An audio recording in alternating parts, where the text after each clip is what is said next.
Red Film Radio, I'm Matt Micucci from the 77th Venice International Film Festival, and I'm very pleased to be joined by Isabel May. Thank you very much for joining us. Thank you for having me. It's a pleasure to be here.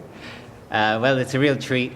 You are presenting the film Run, Hide, Fight. Yes. And as the lead actress of the film. And, well, I mean, it's an amazing film. I watched it this morning, but, you know, for the benefit of the listeners, how would you sort of introduce the character, you know, perhaps as if she was a friend of yours or an acquaintance of yours you've known quite well for a while? So her name is Zoe Hull, and she is a young woman that's kind of emotionally detached at the moment because she has just lost her mother a couple months prior to the events that occur. Yes. And therefore, she has very few friends. She's kind of part of a community that is a little more, you know, get down and dirty, you know, Right. and she is struggling with her relationship with her father. And so she's someone that you may have met in school who just, you could tell is a friendly person, a likable one, but you have a difficult time talking to because there's clearly something that they're struggling with. Sure. Do you identify with her? In certain ways. Yeah. The kind of antisocial aspect. Really? Yeah, a tad. I think we Yeah. all have a secret Me. antisocial, right? It's I'm a difficult. very shy person. It's hard not to be. It's hard Yeah. to be an extrovert. Yeah. For some people. Yeah, I wasn't a big fan of school growing up, you know. I don't know wasn't about either. you. I wasn't. You I weren't. was a fan of education. I was not a Right. fan of the kind of social environment. Some people do well, others don't. Yes. I personally didn't. So I related to her on that level. But no, her life is very different than mine. It's quite a physically demanding role, I found, right? I had quite a few bruises. You did? Oh, absolutely. What was the process like? I mean, do you like this kind of role? You like to sort of do, you know, the old fighting and running around and getting gritty, sort of heroic Yes. type of character? You like to do that now?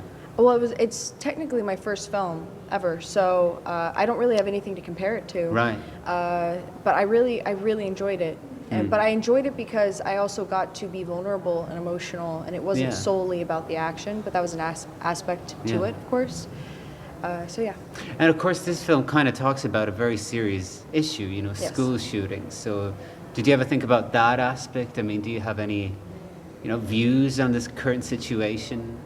Well, I was incredibly frightened to take it on, Yeah. but that was kind of why I thought I needed to take it on. Right. And it's been as an American, it's been a part of my reality my entire life. Just Yeah. being aware that that could happen to me at my school, and I feel like we've ignored it for long enough. You do. No, I find that, and we will be talking with the director as well, that Yeah. this is quite an amazing film in the sense that it might be one of the first times that the story of a school shooting is seen from you know, the point of view of someone who tries to do something about it Yes. as it takes place. Yes. So, but did you have any like reference points in terms of you know, heroines in cinema history, in film, in other films that you kind of look to as a sort of a guidance, I suppose? I didn't want to do that because I felt, you know, it could have easily been a young woman that kind of became a female Rambo, and Yeah. she's not that. She's a teenager, and I wanted right. you. And I hope, you know, people feel this way, but director and I wanted her to be a kid, and we wanted to remind you of that constantly. This is a kid that is finding the courage within herself to do something pretty remarkable, but she's frightened the entire time. And so I felt as though I'm a teenager. I'm a teenager right now, so Right. I understand what that's like. So just kind of took from my own experience, from others' experience, that awkwardness, that insecurity, and harbored that and used it as best I could. Isabel, it's been a pleasure. Oh, thank you so very much. Thank you. Thanks a lot. And this is Red Film Radio, the Festival Insider.